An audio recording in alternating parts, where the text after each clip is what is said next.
Landbou word geborg deur Toyota.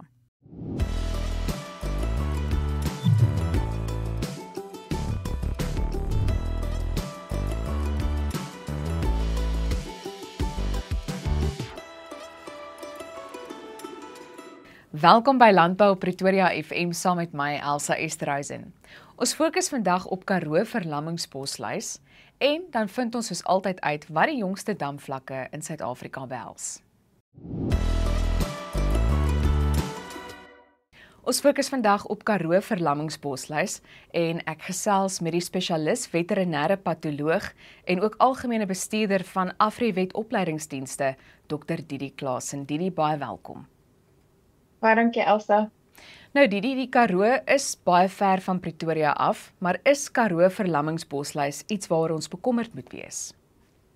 So ek reis baie rond vir my werk en dan ek het die laaste ruk 'n paar keer op plekke gekom en dan sê mense wat ek rondloop, Didi, ek het jou nou die dag op Pretoria FM gehoor, so ek wil nie aanneem dat al die luisteraars net van Pretoria afkom nie, so hulle luisteraars strek ver oor die land heen, so dit kan dalk iets wees wat hulle nodig het om te hoor. En deesdae trek baie mense stede toe, so dan is plase ver, so daar kan mense wees in Pretoria wat plase in die Karoo of die Suid-Vrystaat het waar Karoo Verlammingsbosluis voorkom. En dan die laaste rede is die een wat my altyd so 'n bietjie bang maak, is dat jy kan diere aankoop vanuit sien maar die Suid-Karoo hierdie kant toe bring. En een van ons landswette is dat diere nie met interne of eksterne parasiete vervoer mag word nie. En die rede daarvoor is dat jy nie siektes soos Karoo Verlammingsbosluis wil inbring na die noorde toe. So die een voordeel is, dis baie warm hier by ons, maar jy kan dalk sporadiese gevalle hê wat mens dan net moet adresseer. Nou wat staan uit van Karoo Verlammingsbosluis en in watter tyd van die jaar veroorsaak dit probleme? So ja, hy was nog altyd een van my gunstelinge terwyl ons geswat het en ek dink dit is ook maar omdat dit 'n bosluis is wat ek ken en mee saam groot geword het in die Vrystaat. Maar dit is 'n interessante ouetjie, so hy is een van 3 bosluise in Suid-Afrika wat verlamming kan veroorsaak, maar van die 3 is hy die belangrikste een of die een wat ons die meeste sien met sy probleme. En dan hy's 'n 3-gasheer bosluis en ek weet as ek begin praat oor gasheere, dan is die mense soos ag nee, dis al weet hierdie en al lewensiklusse. Maar as jy nie 'n lewensiklus verstaan van 'n parasiet nie, kan jy hom nie lekker aanspreek nie en dan verstaan mens ook beter hoekom jy hom sien en wanneer jy moet bekommerd raak. So hy's 'n 3-gasheer bosluis wat beteken die finale gasheer wat ons op ons skape ensovoorts sien, is die finale stadium, maar daar's 2 ander gasheere betrokke en in hierdie bosluis se geval is dit klaasneusmuise. Dis 'n verskriklike snaakse woord om te sê. In Engels is dit 'n elephant shrew, en dan rooi hase en dan die finale gasheer is nou skape, bokke, jong kalfies en of kalvers en dan wildsbokke soos ribbokke. En dan wat hulle ook interessant maak is hierdie bosluis hou baie van koue, so hulle hou van koppieagtige of heuwelagtige areas, so as jy kamp het met heuwels en jy het besembos en suurpol op jou plaas, dan moet jy weet jy het soos 'n hotel vir Karoo Verlammingsbosluis en hulle hou daarvan om in die suidekant, die koeler kant van die koppie voor te kom. So dis alles goed wat jy in gedagte moet hou in die area waar jy boer, en dis iets wat hulle affekteer. En dan hulle lewensiklus is 2 jaar lank. Hoekom dit belangrik is om te onthou, dis vrek lank. As jy nou dink aan 'n blou bosluis, hulle kan in 'n paar weke gaan van eiertjie tot volwassene, waar die Karoo Verlammingsbosluis vat 2 jaar. So sê nou maar jy het hierdie jaar 'n verskriklike jaar wat Karoo Verlammingsbosluis aanbetref, beteken dit nie jy gaan noodwendig volgende jaar weer dieselfde probleem hê nie, want die eiertjies wat nou gelê geword het, gaan 2 jaar, 2 jaar vat voor dit weer 'n volwassene is. So volgende jaar gaan jy dalk 'n goeie jaar hê. En dit kan albei kante toe gaan. So as jy hierdie jaar 'n goeie jaar het, moenie dink jy gaan die volgende jaar probleme hê nie. So as jy die ek wil sê die Karoo Bosluis hotel op jou plaas het, wees maar net altyd op die uitkyk daarvoor. En die tye van die jaar wat dit ons die meeste tref is nou in die koeler tye. So dis hoekom ek nou met julle daar kan gesels is ons kan van Februarie af volwassenes sien uitkom, maar hulle piek hier April, Mei se kant wanneer die eerste koue gekom het, want daai koue stimuleer die nimfies om te vervel na 'n volwasse bosluis toe. En dan is hulle op ons skape en ons bokke. So dis vrek interessant. Goed, so hoe behandel 'n mens hierdie siekte en kan diere vrek daarvan?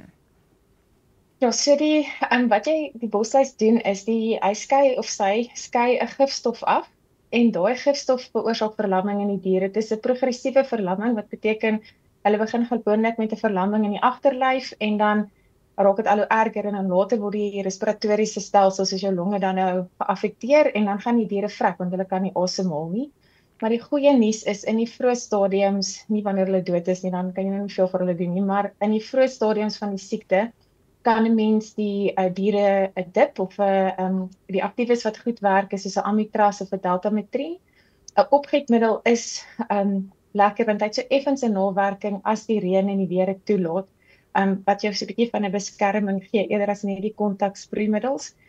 So as jy opgietmiddel gebruik, kan dit goed werk en dit maak nie jou hele dier nat as dit nou ijskoud is nie. Maar mens moet net in gedagte hou, hierdie bosluise klim net op so 45 cm op die gras.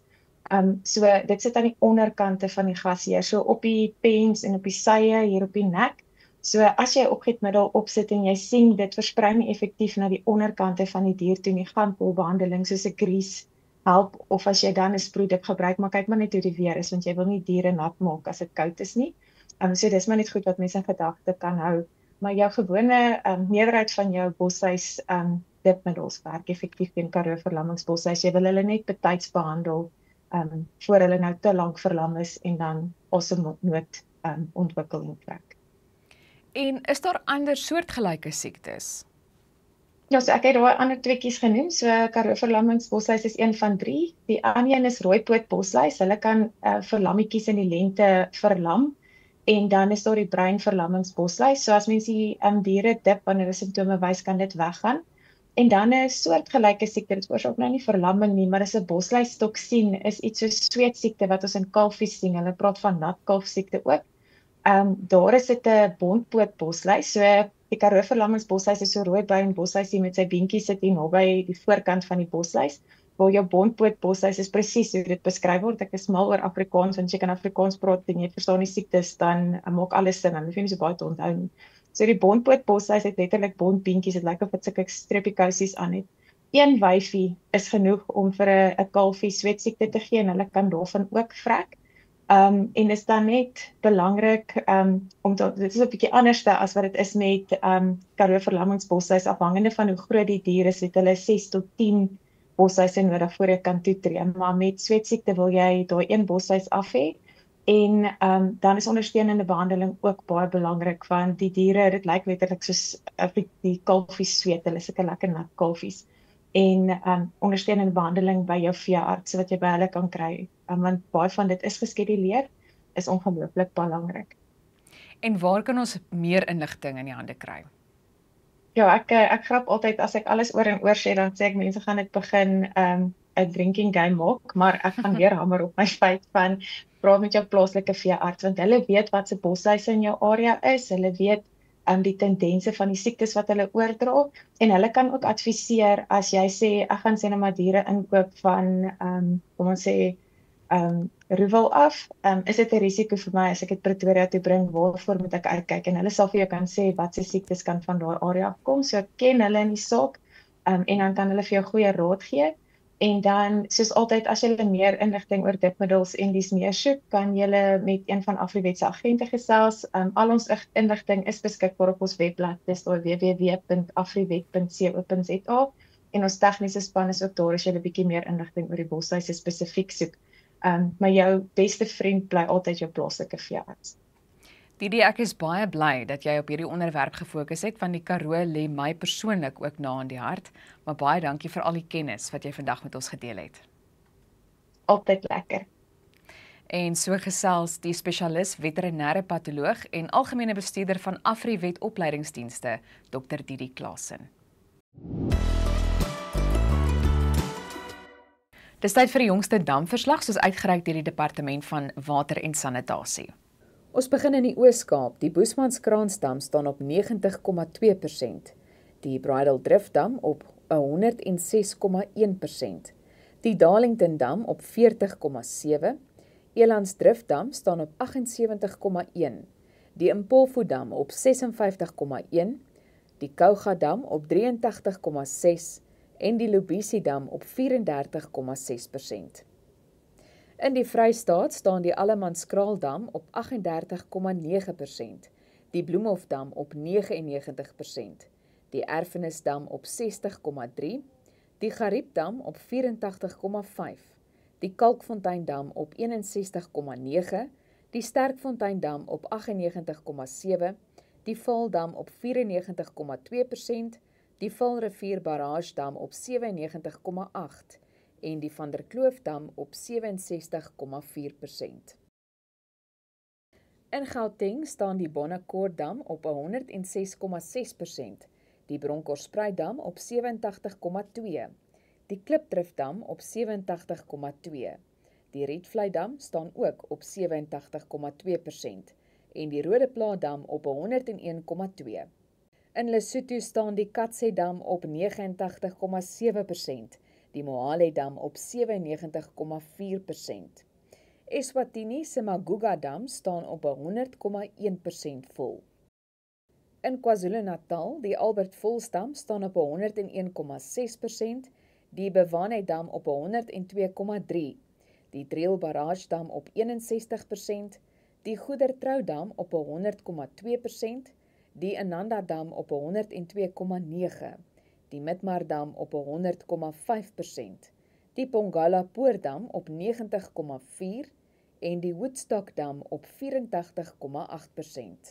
Ons beweeg oor na Limpopo, die De Hoop-dam staan op 101,7%, die Flatbush-Hilo-dam op 105%, die Middel-Letaba-dam op 9,4%, die Mokolo-dam op 45,8%, die Nandoni-dam op 102,1%, die Tabina-dam op 100% vol en die Tsenin-dam op 101,8%. Mpumalanga, die Blyde Rivierpoortdam staan op 100,9%,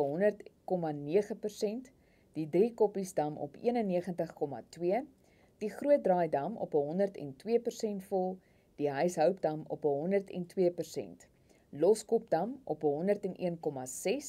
die Renosterkopdam op 101,8% en die Witbankdam op 99,9%. In Noordwes, die Hartbeespoortdam staan op 98,1%, Klein Marikopoortdam op 100,9%, Molateridam op 110,9%, die Rodekoppiesdam op 96,8% en die Taungdam op 86,3%. In die Noord-Kaap staan die Douglas Weerdam op 112,3% vol, die Spitskopdam op 36% en die Valhartsweerdam op 82,7%. En dan eindig ons in die Wes-Kaap, die Brandvleidam staan op 54,3%, die Klein Willem-dam op 50,7%, die Kwaggaskloofdam op 53,2%, die Steenbras-Laardam op 59,9%, die Steenbras-Hoordam op 93,7%, die Theewaterskloofdam op 70,2%, die Voëlvleidam op 70,4% en die Wemmershoekdam staan op 64,5%. Daarmee dan die week se damverslag soos uitgereik deur die Departement van Water en Sanitasie. En so kom vandag se program tot 'n einde. Van my Elsa Esterhuizen, mag jy 'n wonderlike dag verder hê totdat ek en jy weer saamboer. Bly ingeskakel op Pretoria FM.